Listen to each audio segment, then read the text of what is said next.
Então, hoje nós vamos entrar no 5º capítulo, né, do estudo do poderoso nome de Jesus, né? Então, esse 5º capítulo, ele fala de por conquista. Então, vamos lá. Na oração de Paulo pela igreja, ele afirmou que Deus ressuscitou Cristo dentre os mortos e o fez assentar à sua direita nos lugares celestiais, acima de todo principado e potestade e poder, e domínio e de todo nome. Efésios capítulo 1, versículo 21. Por conquistar esses principados, potestades, poderes e domínios, Jesus recebeu esse nome. Ou seja, quando nós aqui, como está sendo gravado, as pessoas que não puderam ouvir, vai para o canal, e vai lá para o grupo, então as pessoas vão ter a oportunidade de poder repetir. Então, olha só, por conquista, o que o autor está querendo dizer por conquista? Jesus, ele conquistou esse nome porque ele teve que passar por um crivo. Não foi de qualquer jeito. Aqui no mundo físico, quando nós recebemos o nosso nome, que nós temos um sobrenome, como é que a gente recebe esse sobrenome? É por família, A geração, o meu sobrenome é a geração dos Silvas, dos Oliveiras, Não, porque os Oliveiras são portugueses, não é assim que fala? Não, mas no caso de Jesus, porque é espiritual, Jesus, ele triunfou sobre a morte. Quando Jesus recebeu esse nome por conquista, lá no Calvário, quando Jesus falou, está consumado, ele desceu no mais baixo da terra. Ele foi lá embaixo, onde Satanás estava, e achava que ele era o Todo-Poderoso. Jesus não bateu na portinha e não disse, dá licença, diabo. Não. Jesus arrancou, ele tomou. Por isso que no livro de Isaías 53, 4 e 5, a palavra de Deus fala, ele tomou sobre si as nossas dores e levou as enfermidades. Jesus tomou, é diferente, ele não pediu. Por isso Jesus conquistou. E aqui diz em Colossenses 2,15, gente, presta atenção para essa palavra. Colossenses 2,15 diz o seguinte, e despojando os principados e as potestades, publicamente os expôs ao desprezo, triunfando deles na cruz. Triunfou, Jesus triunfou sobre os principados. Então existe a hierarquia dos principados, é nos lugares celestiais. Jesus triunfou, expôs eles à vergonha. E aqui tem uma tradução, a outra tradução diz, ele desarmou. Ou seja, quando se fala desarmar, é que uma pessoa está armada, Então Jesus foi lá e desarmou o diabo, os principados e potestades, os quais lutaram contra ele. A tradução Philips diz que Jesus os expôs destruídos, vazios e derrotados em sua vitória triunfante. Ou seja, vitória de quem? De Jesus, triunfante. Ele triunfou. A tradução Rotterdam diz que Jesus os paralisou. Hebreus 2,14 diz, esses são os mesmos principados e potestades listados em Efésios 6,12. Ou seja, lá em Efésios 6,12 diz, a nossa luta não é contra a carne e sangue, sim contra os principados, potestades nos lugares celestiais. Gente, nós estamos no século 21. Há mais de 2000 anos atrás, nós estamos em 2024, aqueles mesmos principados e potestades que Jesus triunfou lá na cruz, venceu, são os mesmos de hoje. Os mesmos que colocam as dores de cabeça, o câncer, são os mesmos. Jesus venceu eles. Meu Deus, são os mesmos, são os mesmos. E a palavra está falando aqui que Jesus venceu. Nós somos igreja de Cristo.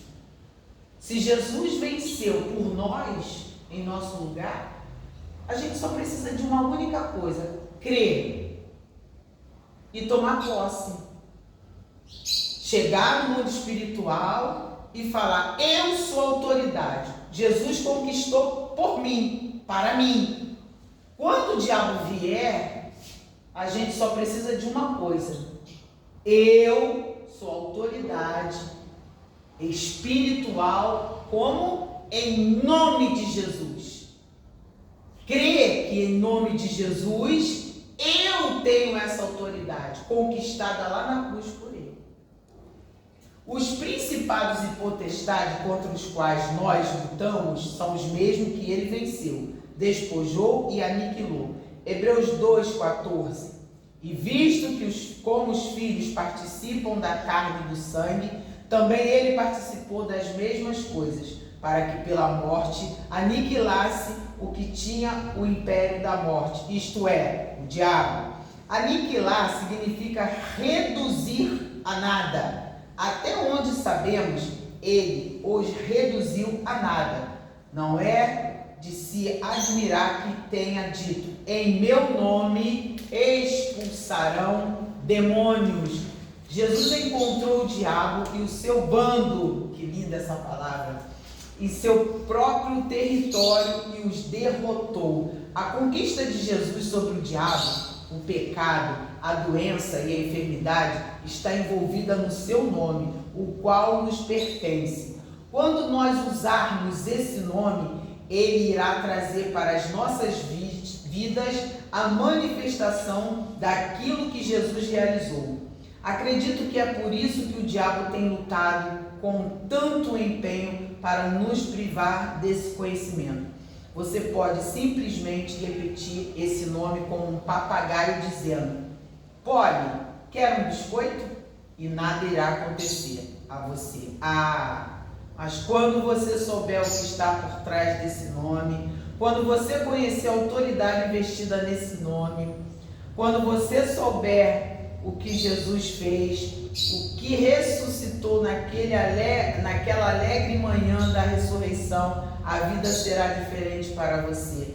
Quando você souber que Jesus disse: toda autoridade me foi dada no céu e na terra, ide, portanto, porque eu estou dando a vocês o meu nome, estou dando a vocês autoridade, você irá tomando e usando o seu nome. Colossenses 1,13. Ele nos libertou do império, autoridade das trevas e nos transportou para o reino do Filho do seu amor. É lindo, porque nós estávamos cegos espiritualmente, não sabíamos nada. E aí Jesus vai, torna-se o cordeiro sacrificial naquela cruz. E ele simplesmente diz: está consumado. E desceu lá, e foi lá, ele entrou no território do inimigo. E disse: Satanás, fora! Acabou o teu reinado. Ele triunfou. Ele falou: chega! Ele venceu a morte, ele venceu o diabo, o reino das trevas. E depois de tudo isso, ele chegou, como está escrito em Mateus 28,18, ele falou: no meu nome, eu estou dando o meu nome para vocês, o meu nome eu entrego para vocês. No meu nome vocês vão expelir, derrotar, expulsar todos os demônios, no meu nome. E vocês farão com que os enfermos sejam curados, os endemoniados sejam livres, libertos. E vocês vão falar novas línguas no meu nome. E ele passou essa autoridade para a sua igreja, que somos nós. É a coisa mais linda e maravilhosa. Por isso que eu falo para todos que estão começando. O próximo batismo vai ser agora, no dia 8 de dezembro. Desceu as águas, eu falei para a Kátia, você tem poder e autoridade dado por Jesus.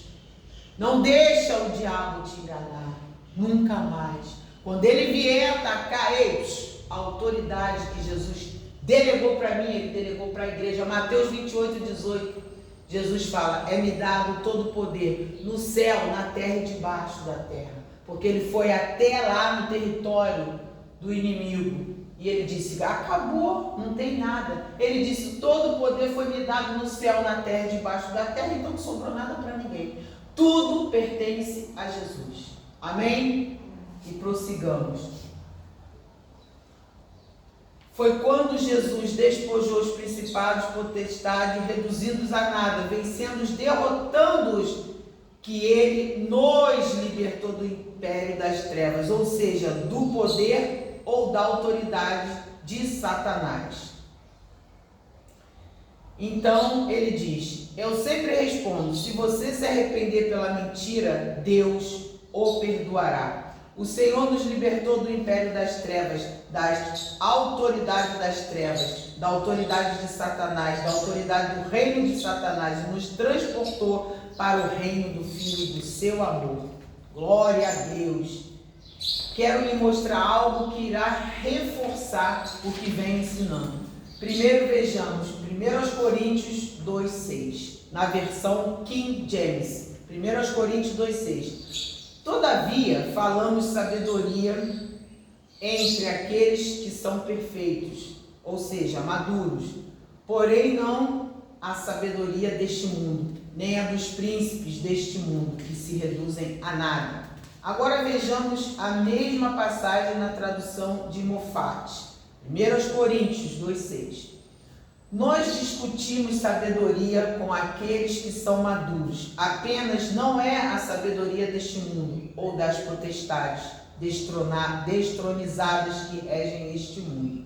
A versão King James fala dos príncipes deste mundo, que se reduzem a nada. A tradução Moffat os chama de potestades destronizadas que regem este mundo. Analise 1 Coríntios à luz de Colossenses 2,15 e você verá que isso aconteceu quando Jesus despojou os principados e potestades, fazendo deles um espetáculo público, triunfando sobre eles na cruz. Foi assim que eles foram reduzidos a nada e destronizados. Por quê? Porque então o diabo, depressão, opressão, demônios, doenças e tudo mais que é do diabo está dominando tantos crentes, até mesmo igreja. A pergunta é essa, por quê? Por que até hoje tem isso? Por quê? Ele vem dizendo, porque então é porque aqueles crentes não sabem o que lhes pertence. Eles usam o nome de Jesus como quem usa uma simpatia de boa sorte.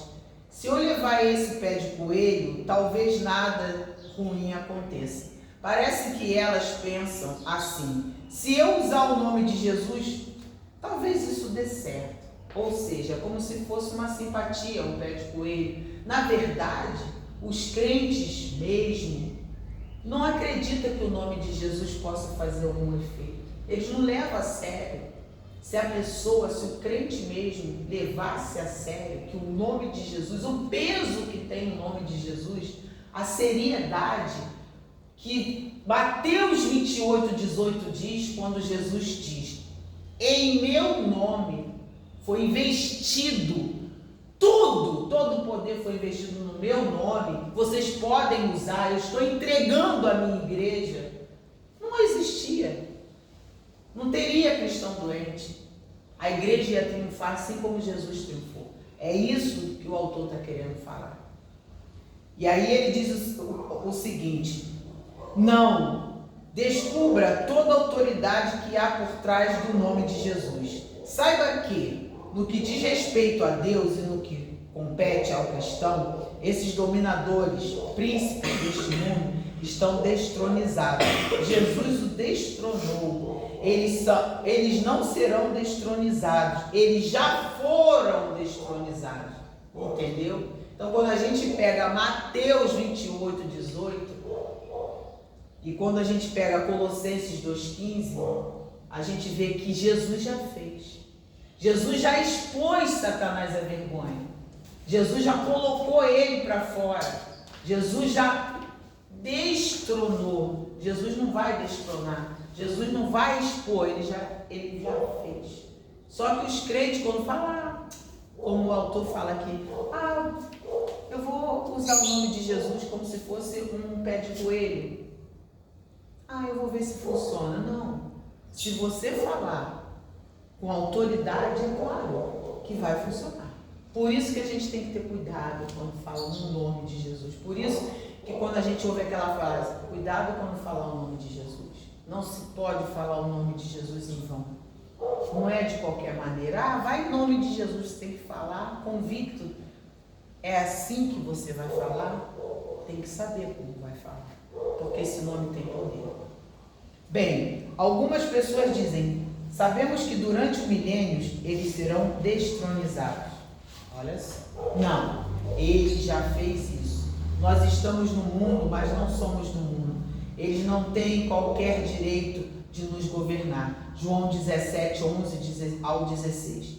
Ao ensinar sobre a cura e saúde divina, frequentemente digo, há muito tempo não tenho uma dor de cabeça, o autor está falando. Na ocasião dessa declaração, já haviam passado 45 anos. Imagino que o diabo já se cansou de me ouvir dizer isso. Alguns meses depois, enquanto deixava o meu escritório, a caminho de casa, minha cabeça começou a doer. Alguém poderia dizer, então, você teve uma dor de cabeça? Não, eu não tive. Eu não tenho dores de cabeça. Eu não tenho uma dor de cabeça desde agosto de 1934. Percebi como se alguém estivesse sentado no banco de trás de mim. E é claro, o diabo estava lá, mas ele não me incomoda, porque eu sei que ele foi reduzido a nada. Eu ouvi essas palavras, você tem uma dor de cabeça. Eu disse, em nome de Jesus, entenda, o nome representa toda autoridade e poder. Eu não tenho dor de cabeça. Em nome de Jesus, eu não terei dor de cabeça. E em nome de Jesus, dor saia. As palavras nem terminaram de sair da minha boca e ela se foi. Simplesmente desapareceu. Entendeu? Ele só tomou posse daquilo que ele já fazia. E o diabo, astutamente, estava lá, testando ele, para ver se realmente ele ia assumir que ele estava sentindo uma dor de cabeça. É assim que funciona. A gente fala, não, mas eu já tenho tempo que eu não estou sentindo isso. Aí, naquele momento que a gente fala aquilo, o diabo vem tentar. Se a gente aceitar, ela fica. E ele diz, está vendo? Aceitou que a minha visitinha, e aí ela vai ficando, até virar um diagnóstico cancerígeno. Mas se nós assumirmos, não, eu não tinha, não tenho, não vou ter. Sai! Em nome de Jesus. É assim que a gente tem que fazer. As palavras nem determinaram de sair da minha boca, ela se foi. Simplesmente desapareceu. Alguém disse, eu gostaria que isso funcionasse para mim. Olha só. Isso não funciona por desejar, mas por conhecer. O propósito desse livro é levar as pessoas a conhecerem. Não se esqueça das passagens que usamos, verifique-as, estude-as, alimente-se dela, até que se tornem parte do seu homem interior. É quando elas começam a funcionar para você. É isso que eu ia falar hoje, quando eu estava estudando ontem, de anteontem para ontem, a apostila. Eu falei assim, eu vou falar para as meninas o seguinte, não adianta chegar só no sábado, a gente vir estudar. Porque isso tem que ser continuamente, porque a palavra de Deus, ela é o quê? É o martelo que esmiuça a terra. Aonde está escrito? Na palavra. Se a gente só estudar aqui no sábado, depois ir para casa, vai passar a semana toda, e a gente não ficar naquela batida, se a gente não pegar a palavra para a gente estudar, para a gente botar em prática, não vai adiantar. Não vai mesmo, principalmente quem é de outras igrejas, que não prega essa palavra. Eu estava conversando com a Lucilene, ela sentadinha aí, e a Nancy sentadinha ali. Eu falei, gente, principalmente a Nancy, que está com esse problema com a filha, com a mãe, né? Eu falo com ela o tempo todo, eu falo, Nancy, ó, tem que pegar. E quando elas estiverem assistindo o vídeo, tem que pegar. Por quê? Porque se não chegar em casa, não estudar, não ir pegar a apostila. Eu estava lá, mas agora vê, quanto tempo eu prego essa palavra? Quanto tempo eu faço esse estudo? E é necessário.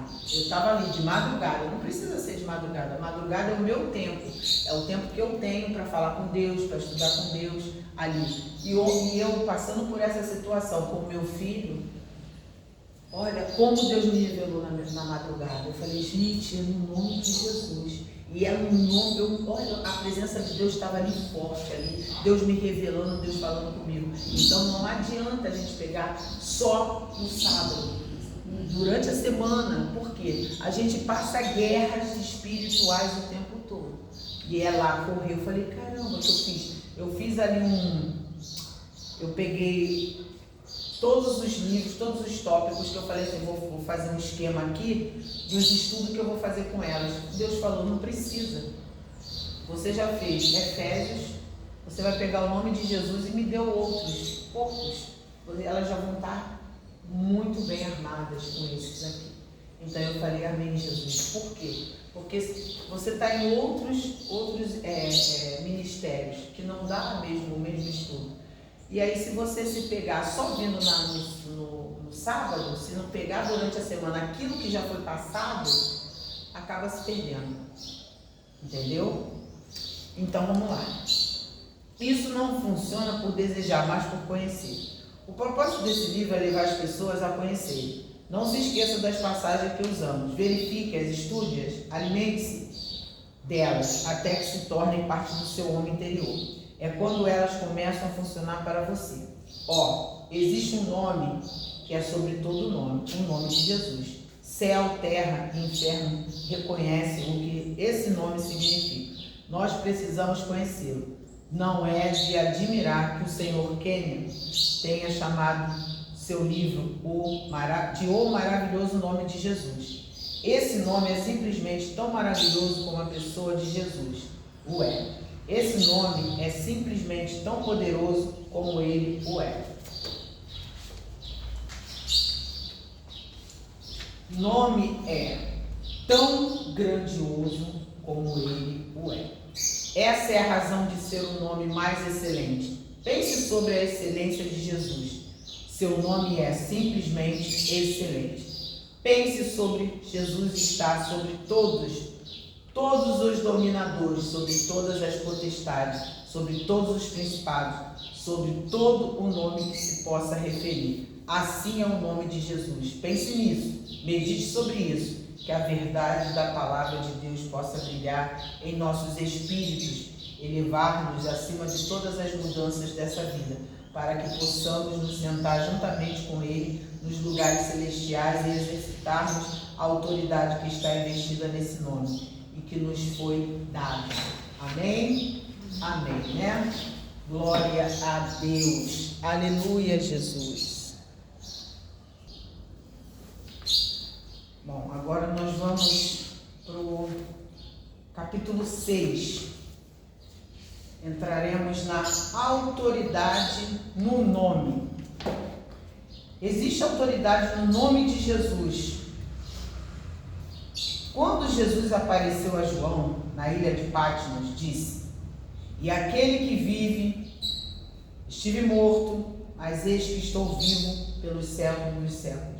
E tenho as chaves da morte e do inferno. Apocalipse 1:18. Aquele que tem a chave aquele que detém autoridade. Jesus está dizendo, aqui eu sou aquele que tem autoridade. Ele tem autoridade. Um pouco antes de ascender para assentar à destra do Pai, Jesus disse, toda autoridade me foi dada no céu e na terra. Imediatamente ele delegou a sua autoridade na terra à igreja. Ide, portanto, Mateus 28, 19. Depois prometeu, estes sinais hão de acompanhar aqueles que creem em meu nome. Marcos 16, 17. Em meu nome, em nome de Jesus, Ele nos autorizou, Ele nos deu o seu nome com autoridade. O poder está no nome. Ele nos deu um nome que é reconhecido em 3 reinos. O nome tem autoridade no céu, na terra e debaixo dela. Anjos, homens e demônios têm que se prostrar diante deste nome. Esse nome nos pertence. Ou seja, nós já falamos e Jesus insiste. O nome dele foi conferido todo o poder. Tudo foi colocado no nome de Jesus. Imagina, um nome por excelência. Um nome que está acima de todo nome. Não é qualquer nome. Nós falamos no capítulo atrás que nós recebemos aqui na terra, por descendência, né? Um sobrenome, né? Um nome. Qual é o nome dele?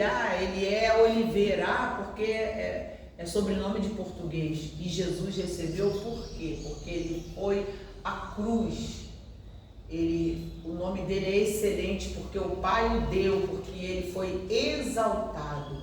Ele destronou os principados, ele triunfou sobre eles. E ele recebeu esse nome por excelência. Então, tudo foi investido no nome de Jesus. E nesse nome a gente derrota todos os principados. Nesse nome a gente vence todas as adversidades. Nesse nome, todas as doenças, ela tem que se prostrar diante desse nome. E a autoridade está no nome dele. Então, me foi dado no céu e na terra. E ele diz, ide, portanto, estes sinais hão de acompanhar aqueles que creem em meu nome. Expelirão demônios, falarão novas línguas, pegarão em serpentes, e se alguma coisa mortífera beberem, não lhes fará mal. Pastora, o que é beber alguma coisa mortífera? Vou dar um exemplo. Uma ocasião, um jovem, ele confessou Jesus como seu Salvador. E o avô dele tinha uma guerra, não gostava de cristão, não gostava de jeito nenhum. E esse jovenzinho, bem jovem, foi até a igreja, confessou Jesus e começou a servir Jesus. E ele tinha dito para o rapaz, prefiro ver você morto do que você ser crente e ir para a igreja. E ele, mas meu avô, eu gosto tanto, eu quero tanto servir a Jesus. Ele falou, aqui você não fica. Eu prefiro ver você morto do que você servir a Jesus. Tudo bem.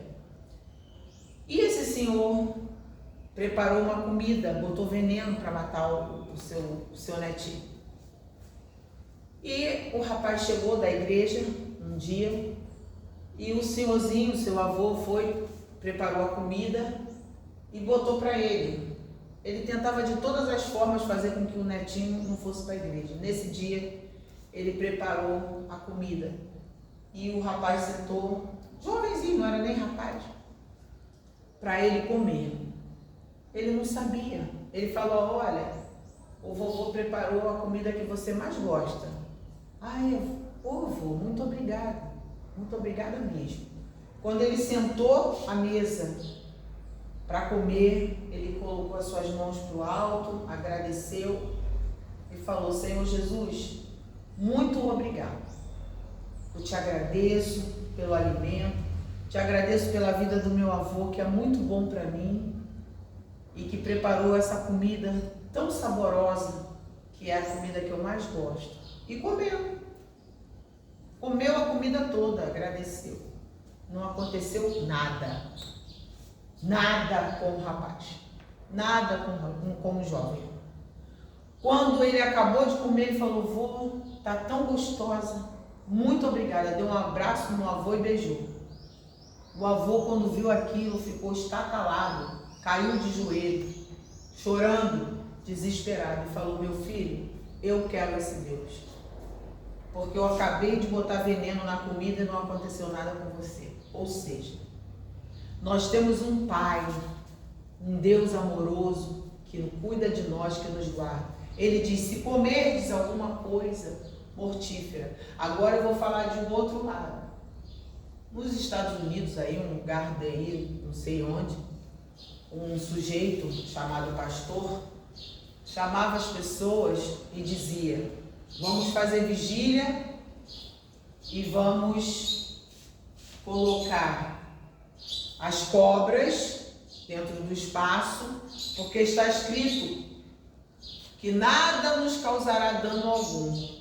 A diferença é que o rapaz humilde não sabia astutas ciladas do diabo. Por isso Deus o protegeu.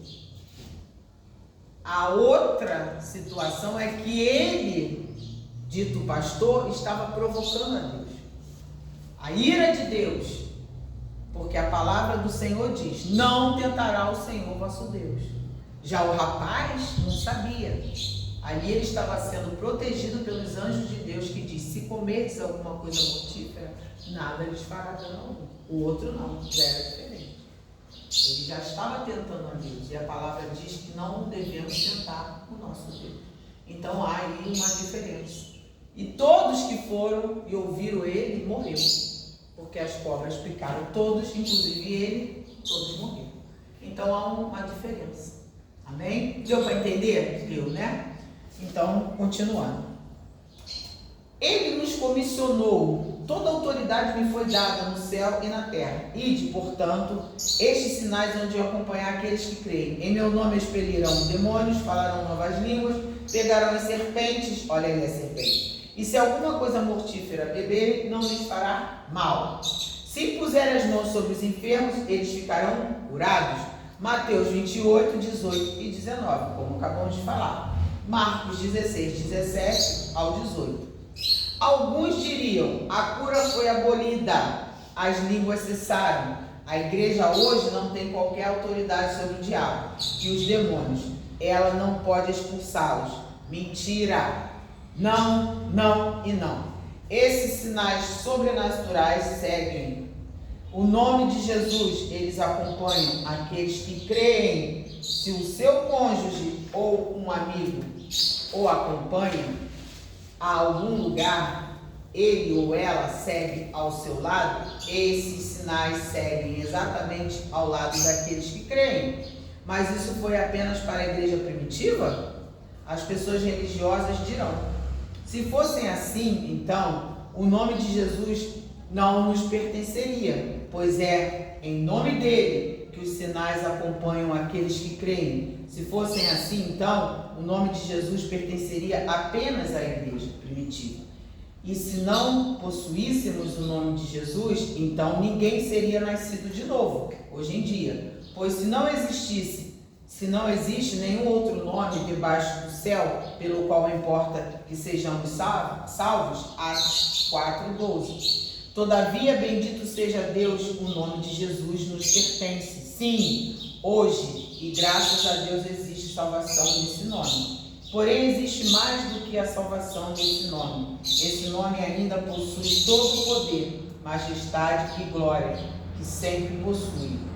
O Pai exaltou Jesus à posição mais alta do universo. Jesus está sentado à direita do Pai, nas alturas, muito acima de toda autoridade conhecida.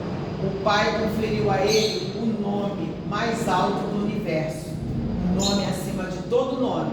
Ele conferiu a Jesus honra, glória e poder. Jesus, com seu corpo ressurreto, está assentado à direita do Pai. Porém, esse nome tem toda a autoridade, todo poder, toda dignidade, toda majestade e toda glória que Jesus em pessoa tem.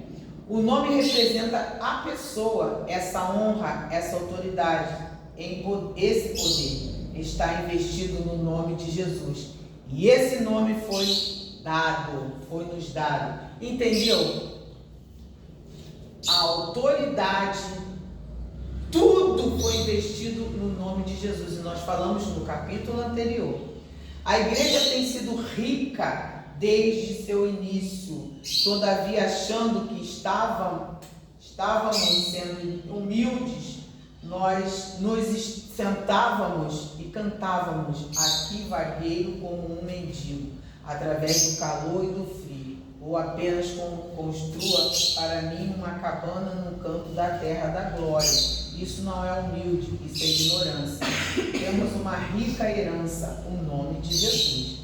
Quisera Deus pudéssemos ter um vislumbre do que isso significa. Frequentemente, as passagens que estamos ouvindo caem em ouvidos surdos. Quisera Deus tivéssemos a revelação do que a palavra de Deus nos diz a esse respeito. Entendeu? Quero destacar algo que ele escreveu sobre o título Nova Terra à Frente. E lembre-se, ele escreveu isto muitos anos atrás. Atualmente estamos conseguindo ir mais profundo nesse assunto do que ele foi quando isso foi escrito. Se os nossos olhos fossem abertos e se a nossa alma ousasse se elevar ao nível da onipotência, onde o nome significaria para nós tudo que o Pai investiu nele, que vivêssemos à altura dos nossos altos privilégios em Cristo Jesus, isto é, praticamente um planalto inexplorado na experiência cristã.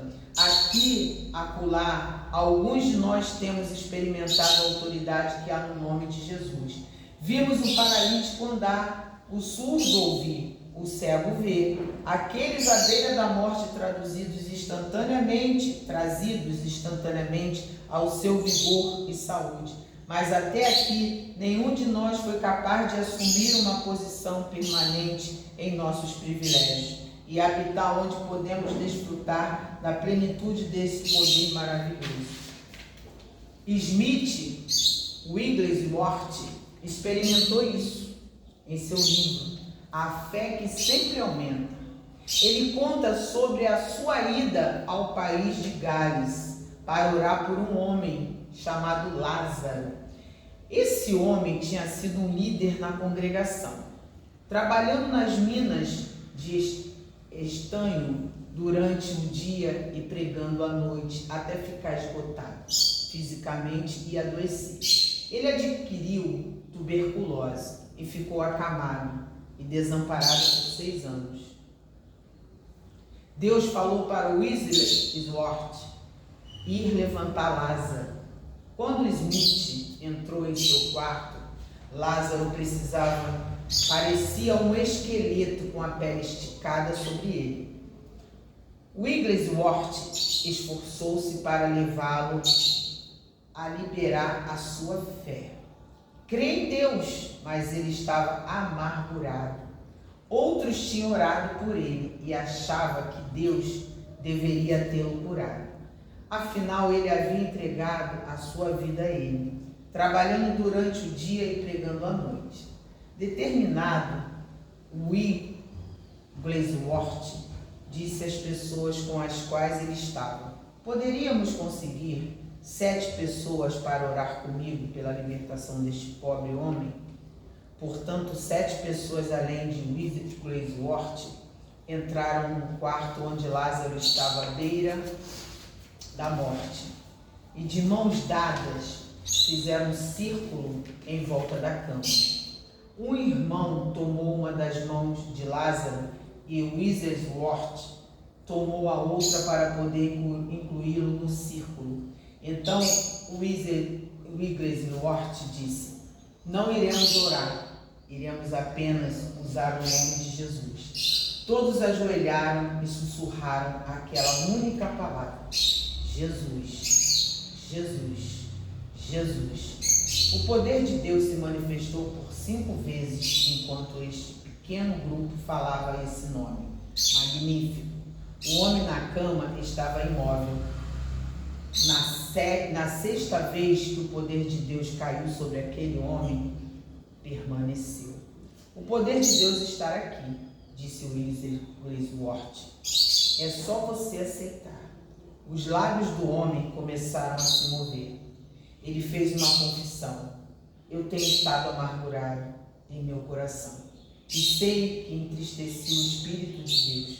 Não consigo levantar as minhas mãos, nem mesmo para levar uma colher à minha boca. Wigglesworth disse: arrependa-se e Deus o ouvirá. Ele se arrependeu e clamou: ó Deus, que isto seja para a sua glória. Quando ele disse isso, o poder de Deus passou através dele. Wigglesworth disse: enquanto repetíamos Jesus, Jesus, Jesus, a cama e o homem foram chacoalhados. Eu disse às pessoas que estavam comigo: vocês podem sair e nós iremos em seguida. Esta obra é com Deus e eu não preciso ajudá-lo. Eu me sentei e assisti aquele homem se levantar e se vestir sozinho. Cantávamos a doxologia enquanto descíamos as escadas. Eu lhe disse: agora digo o que aconteceu. Logo se espalhou que Lázaro tinha sido curado e as pessoas começaram a vir de todos os lugares para vê-lo e ouvir o seu testemunho. E Deus trouxe a salvação para muitos. Viu o nome de Jesus. É somente a gente crer. É simples. É o que eu falo, eu costumo dizer para todos. Esse privilégio que eu tive da igreja de onde eu venho, do ministério de onde eu venho, há 27, vou colocar 24 anos, porque os 3 anos foram pela Assembleia de Deus. Os 24 pela Igreja Internacional da Graça de Deus, no ministério da minha pastora Gorete. Eu amo. Esse conhecimento, esse entendimento que é esmiuçado a nós, que se eu não tivesse essa bagagem, Satanás já tinha me reduzido a nada. Porque quando eu entro em batalha espiritual, quando eu vejo que alguém está precisando, quando Deus me traz pessoas, seja do lado que for, eu não tenho esse medo de encarar, porque eu sei aquilo que Deus me delegou. Eu sei aquilo que Deus colocou nas minhas mãos para fazer. E Deus, Ele me revela, Ele diz: faz assim, porque você tem as armas. Eu sei que as armas, elas são espirituais, poderosas em Deus. E eu fico penalizada de ver que as pessoas hoje, no século XXI, com tantas e tantas igrejas abertas, o que mais nós vemos no Brasil, no Rio de Janeiro, aonde for, são pessoas, você vê que são várias igrejas bonitas, né, lindas, com aqueles púlpitos lindos, mas que se você entrar para você ouvir, não tem palavra. É só cantos, as pessoas pulando para um lado para o outro, mas na hora que vai falar o irmão, o pastor, o fulano, o Beltrano vai pregar, você fica assim, pasmado. Cadê a palavra? Cadê o entendimento? Cadê o ensinar? Cadê aqui o conteúdo? Nós estamos aqui há algum tempo, que você está ouvindo, nós estamos ouvindo, o conteúdo, o que Jesus fala, o tempo todo. É só ir lá no meu canal e ver o conteúdo que eu passo. Quem quer, vai até o canal. Até aqui é uma forma de falar. Vai lá no canal Ministra Cláudia Vieira, né? Vai lá no canal, vai ouvir, vai se alimentar. Como a minha pastora costuma dizer, né? É o mocotó, é a palavra. É a palavra que cura, é a palavra que liberta, é a palavra que salva. Não tem eu ali falando, eu sou a Cláudia, eu sou a fulana, não sou nada. Eu sou a serva do Deus vivo, que aprendeu com Jesus através dos lábios da minha pastora. Eu louvo a Deus pela vida dela.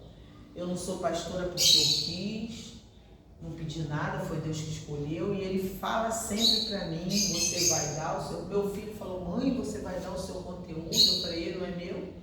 Quem me deu foi Jesus. Ele quer que eu passe esse conhecimento para as pessoas, né? Que a única coisa que ninguém pode nos roubar, né, é o conhecimento. Porque a gente fica penalizado de ver que as pessoas, meu Deus do céu, estão nas igrejas, as pessoas não sabem abrir uma Bíblia. As pessoas estão 20, 30 anos na igreja, a pessoa não sabe o que é um jejum, não sabe fazer um jejum. Às vezes eu fico assim, pasmada, meu filho, vai fazer jejum? Como é que é? Você faz jejum? Eu durmo, eu faço jejum a noite toda. Como? Eu vou dormir, eu durmo, estou de jejum. Eu falei, meu Deus, mas eu nunca vi alguém dorme. Quando dorme, come? Isso não é jejum. A pessoa está dormindo, não come, gente. A gente só faz jejum quando está acordado. E que palavra você tem? Qual é a palavra que você pautou para você fazer o jejum? Porque a gente assemelha, né, a um tribunal, porque Jesus fala lá em Isaías, entremos juntos em juízo para que eu possa te justificar. A mesma coisa é um tribunal. Se eu, como advogada, eu vou pleitear junto ao juiz uma causa do cliente meu, eu tenho que usar o código, usar a lei para poder defender. Qual é a palavra que você está precisando para aquela causa? Qual é a causa? É saúde? Né? É o quê? Qual é a justiça de Deus que você está precisando? Não, eu só chego lá e falo, Jesus, eu estou em jejum porque... Gente, isso não é jejum, você simplesmente ficou com fome. Aí a pessoa não tem resultado, a pessoa não consegue, aí a família morre. Minha mãe estava doente, morreu, e a pessoa fica frustrada, e a pessoa coloca ali o desespero dela, a pessoa acaba odiando a Deus, ficando com raiva de Deus, mas claro, ela não conseguiu o que ela precisava. É assim que funciona. E Deus não tem culpa de nada. Eu estava falando com a menina, eu falei, minha filha, mas o que Jesus fez para você o abandonar? Eu saí da igreja, mas por quê? Jesus fez o que para você? Ele não fez nada. Jesus não é culpado de nada, Ele não fez nada para você ficar revoltado.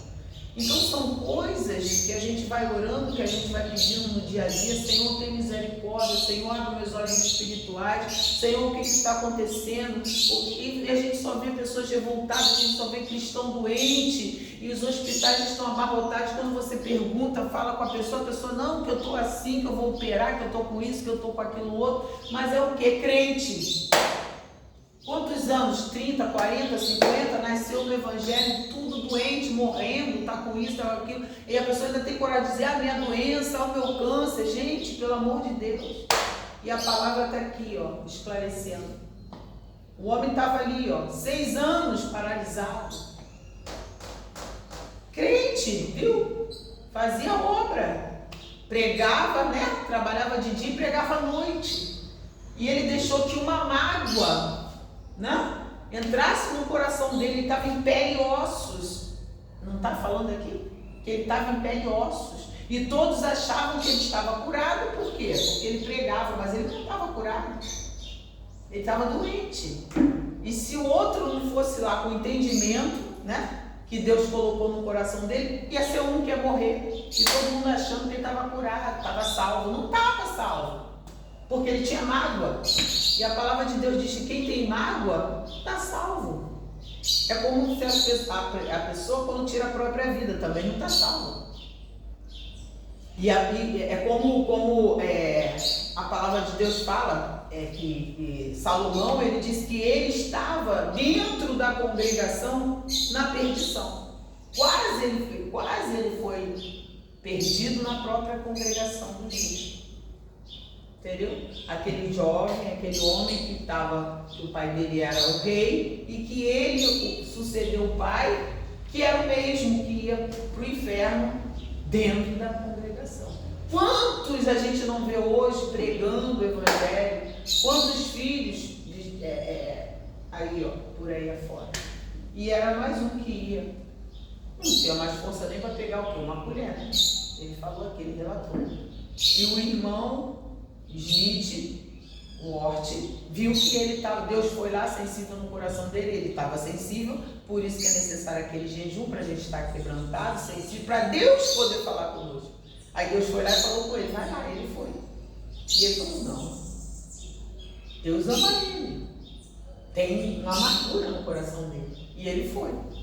E você vê que Jesus é tão maravilhoso e ele humilde que ele pediu 7 pessoas para ir com ele orar. 6, ele era o 7º, né? Fizeram aquela corrente ali, né? Fizeram aquele grupo e oraram por ele.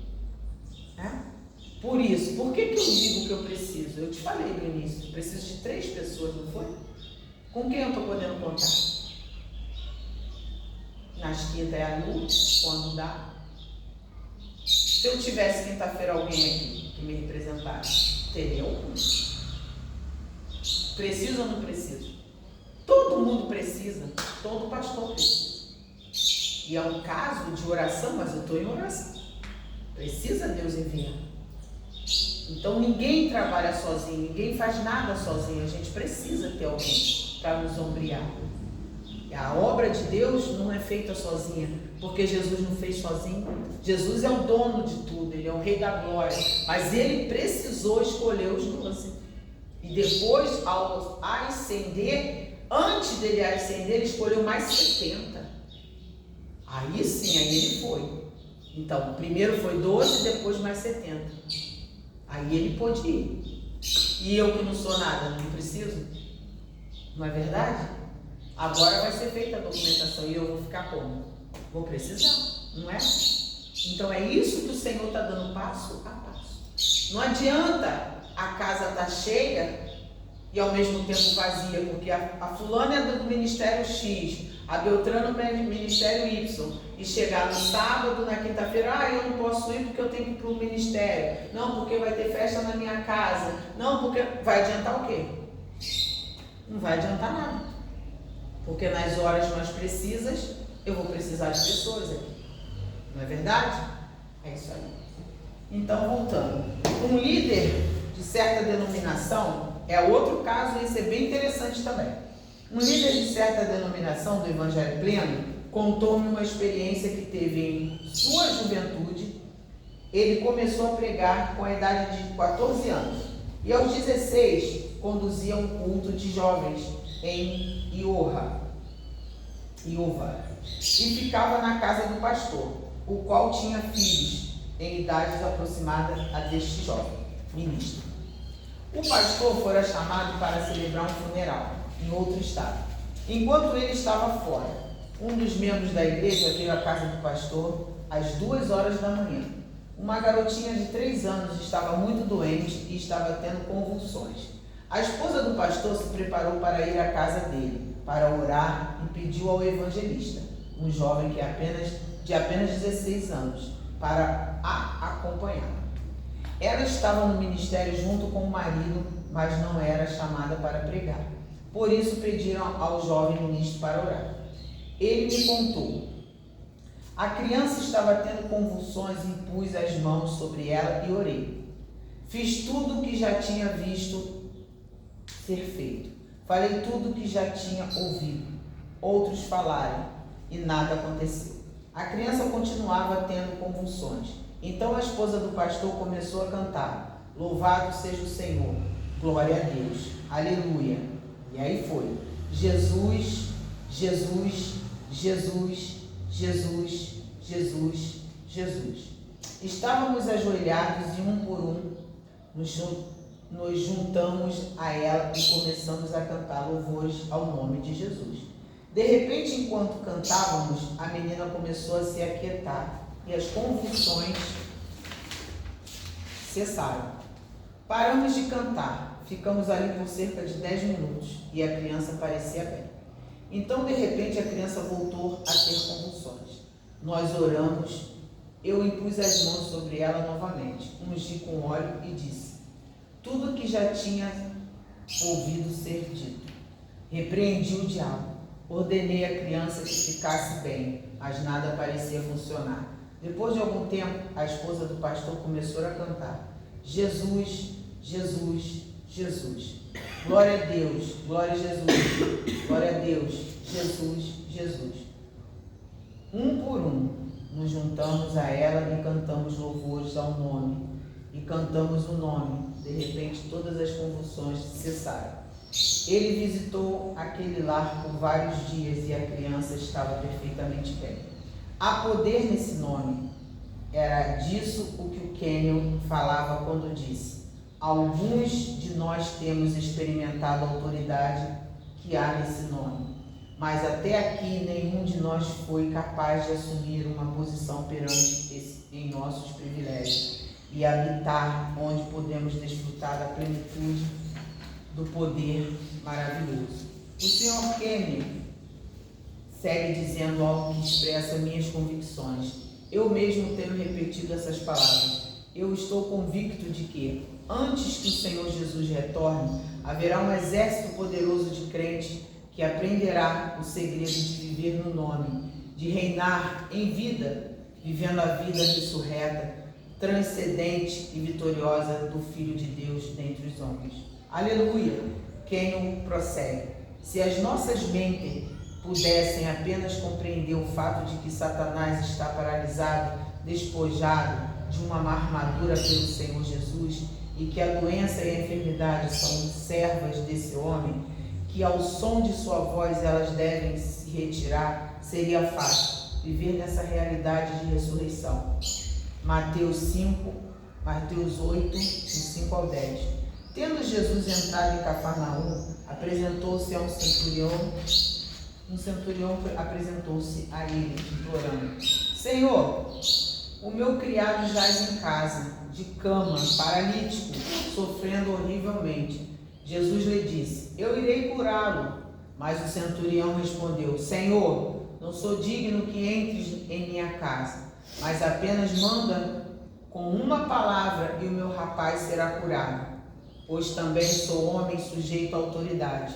Tenho soldados às minhas ordens, e digo a este: vai, e ele vai, e a outro: vem, e ele vem, e ao meu servo: faze isto, e ele o faz.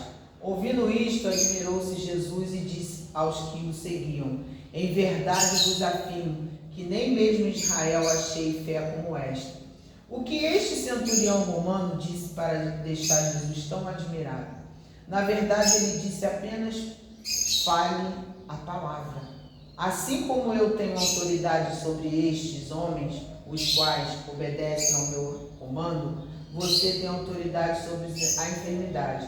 Você é Senhor sobre os demônios e sobre as leis da natureza. Você tem autoridade sobre as doenças e enfermidades. Tudo que você tem de fazer é falar as doenças e as enfermidades, e elas obedecerão. Entendeu? Simples. Eu entendi essa autoridade desde quando eu ouvi o missionário Soares, quando ele conta que a passagem de Pedro, a Bíblia de Lucas, ou Lucas ou Marcos, quando Jesus repreendeu a febre da sogra de Pedro, ele falou, quando Jesus falou foi anunciado e falou assim: Jesus, a sogra de Pedro está horrivelmente febril, muito doente com febre. E Jesus foi até a casa de Pedro, um dos seus discípulos, e olhou para ela e falou: febre, sai dela. Bom, ele não é louco. Como que o próprio Deus olha para uma pessoa deitada, ardendo em febre, e diz para a febre: sai dela. Imediatamente aquela febre larga aquela pessoa, porque ela tem uma voz. Então significa dizer que se a febre deixou e ela ouviu, então tem alguma coisa que alimenta aquela febre. Só pode ser um espírito. Um espírito de quê? De enfermidade. Então todos os espíritos de enfermidade têm ouvido. É eles que alimentam. E aí ele deu esse entendimento. Então, os espíritos de enfermidade. Então, quando Jesus falou, sai dela, imediatamente deixou, então a gente pode expulsar. Porque é um espírito maligno que alimenta aquela dor. E no nome de Jesus. Então, o nome de Jesus tem poder para expulsar o espírito de enfermidade. Acabou. Acabou o segredo. Entendeu? Acabou o segredo. E nós vamos partir agora para essa última etapa, que nós vamos encerrar. O nome de Jesus, que é propriedade da igreja, que diz assim: toda autoridade, todo poder que havia em Jesus está em seu nome. Por quê? Porque Jesus antes ele estava conosco na terra em forma de pessoa, de homem, né? Quando ele fez o sacrifício do Calvário e entregou a vida dele por nós, que ele ascendeu e foi para o Pai, ele foi em forma de homem. Aí quem desceu? O Espírito Santo de Deus, que é a palavra, que é o Espírito que ele disse que enviaria para nós, que ele enviou. Então hoje ele está na terra em forma de Espírito. Amém? Toda autoridade, todo poder que havia em Jesus está em seu nome. Então hoje nós falamos com Jesus através do seu nome. Através do nome dele nós temos essa autoridade que ele delegou à igreja. Quando ele fala em Mateus 28:18, é me dado todo o poder e eu deleguei à igreja. Então nós hoje temos Jesus através do nome dele. A gente não pode esquecer isso. Amém? Toda autoridade, todo poder havia em Jesus está em seu nome, o qual foi dado à igreja. Os primeiros crentes sabiam o que eles tinham, por isso usavam. Você se lembra do relato de Pedro e João indo para o templo, por volta das 3 da tarde, ao passar por um paralítico que esmolava. Atos, capítulo 3, do 3 ao 6. Vendo ele a Pedro e João, que iam entrar no templo, implorava que lhe dessem uma esmola. Pedro, fitando juntamente com João, disse: olha para nós. Ele os olhava atentamente, esperando receber alguma coisa. Pedro, porém, lhe disse: não possuo nem prata nem ouro, mas o que tenho, isso te dou. Em nome de Jesus Cristo, o Nazareno, anda. Nos próximos capítulos, examinaremos em detalhes o uso do nome de Jesus nessa ocasião. Mas o que quero frisar aqui é que Pedro sabia ter alguma coisa. A igreja atual, como um todo, não faz ideia do que possui. Algumas igrejas sequer sabem a respeito do novo nascimento. Não sabem que são novas criaturas. Acham que tudo que tem é o perdão dos pecados. Entenda, enquanto eu acreditar que tudo que tenho é o perdão dos meus pecados, sem remissão apenas o perdão, então permanecerei na posição em que o diabo me dominará por toda a vida. Mas quando sei que em Cristo Jesus nasci de novo, que me tornei um novo homem e que me tornei a justiça de Deus, nele então terei domínio sobre o pecado. Segundo aos Coríntios 5, 17 ao 21, Romanos 6, 14. Outras igrejas são fortes no quesito novo nascimento. Elas sabem que você pode nascer de novo, mas não sabem que você pode obter algo além disso.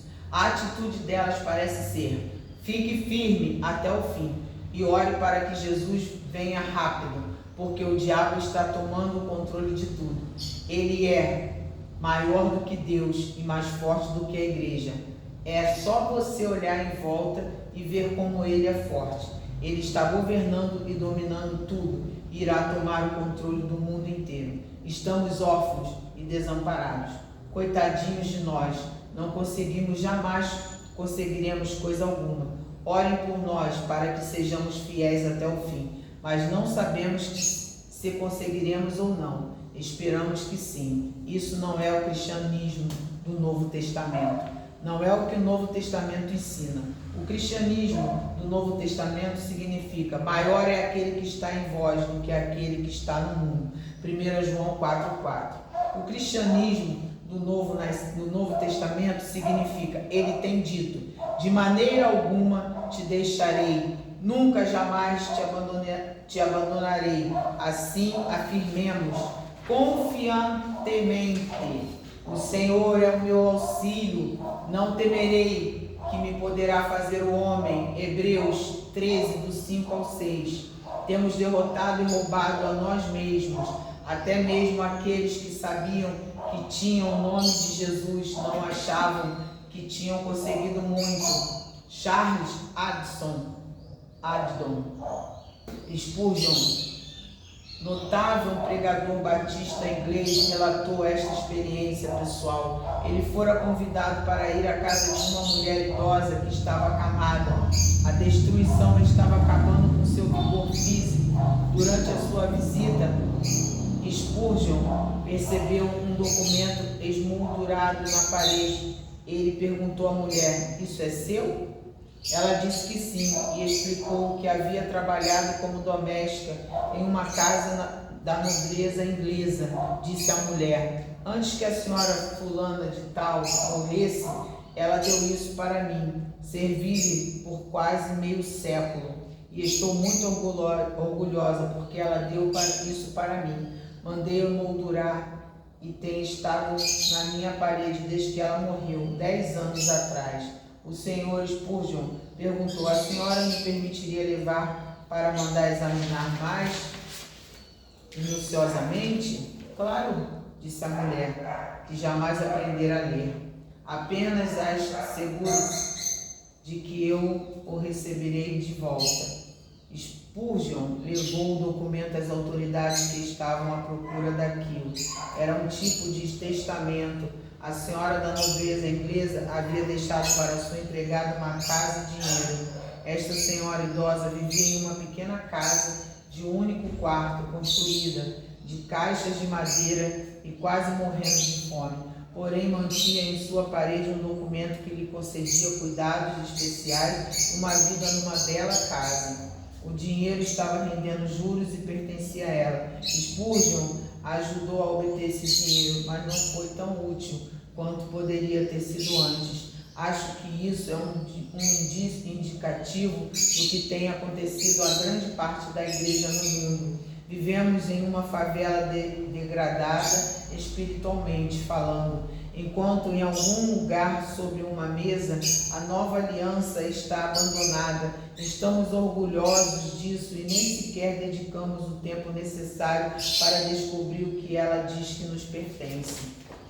Pedro sabia o que lhe pertencia quando fitou os olhos naquele paralítico de nascença, na parte formosa, e disse: "Não possuo nem prata nem ouro, mas o que tenho, isso te dou. Em nome de Jesus Cristo Nazareno, anda." Alguns diriam: "Você sabe, Pedro e João eram apóstolos e eles tinham aquele tipo de poder para começar a igreja. Mas quando o último apóstolo morreu, tudo isso acabou."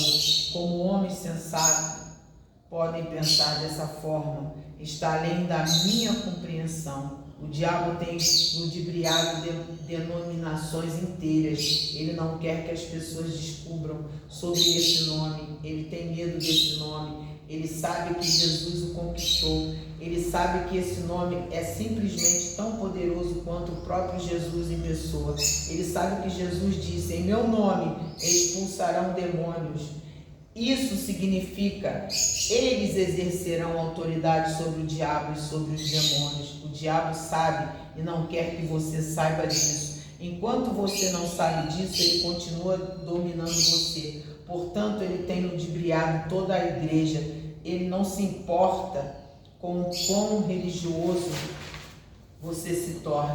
Enquanto você não tiver nenhum poder, você não representa qualquer ameaça para ele. Depois, há aqueles que acreditam no novo nascimento, que creem ser cheio com o Espírito Santo e no falar em outras línguas, que creem em cura divina, creem no poder de Deus, mas há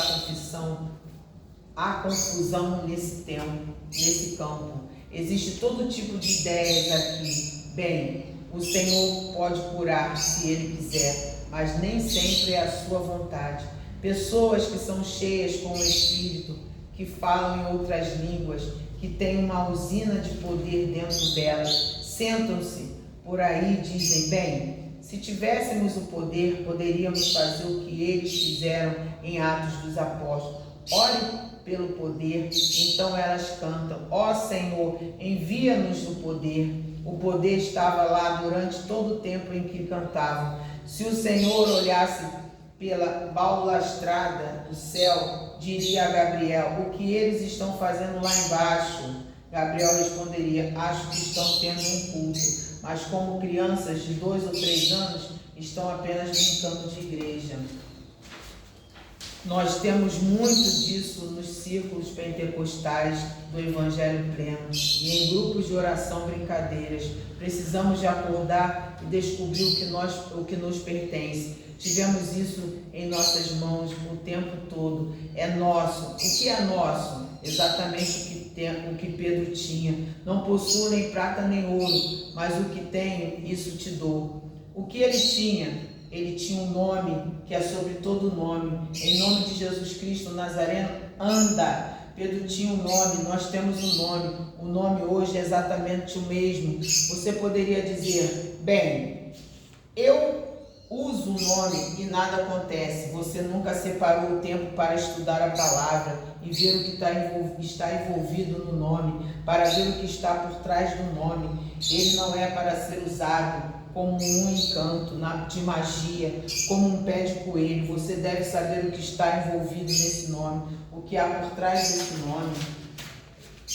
Você não pode dizer que dinheiro, uma boa casa, uma vida boa pertenciam àquela mulher que Spurgeon visitou. Tudo isso pertencia a ela, era dela. Ela possuía o documento legal, assinado e selado, o qual dizia que tudo isso era dela. Por que ela não tomou posse disso? Porque ela não sabia. Graças a Deus nós temos o documento legal da nova aliança, Novo Testamento, selado pelo sangue de Jesus. E quando ele partiu, deixou-nos esse nome. Nós devemos conhecer o que está investido nesse nome. Devemos conhecer o que há por trás desse nome. Amém? É o que eu sempre digo. Eu sempre dou o mesmo exemplo. Olha ele aí falando. A moça, a senhorinha, tinha uma casa. Foi empregada da nobreza e a patroa deixou uma casa e dinheiro. E ela estava vivendo como? Mendiga. Não é? Mendiga. Precisou Deus usar esse moço para ir na casa dela, olhar a moldura que estava lá e o cartório, as pessoas de bem, atrás daquele testamento. Anos. E não sabia onde estava. E a empregada vivendo com casa de caixa de sapato. Não sei como é que a chuva não destruiu, né? Deus não deixou. E ela humilde, doente. O que ele disse? Que ela poderia, o dinheiro que ela tinha, que era muito, podia ter resolvido muitas coisas antes, mas por ela não saber.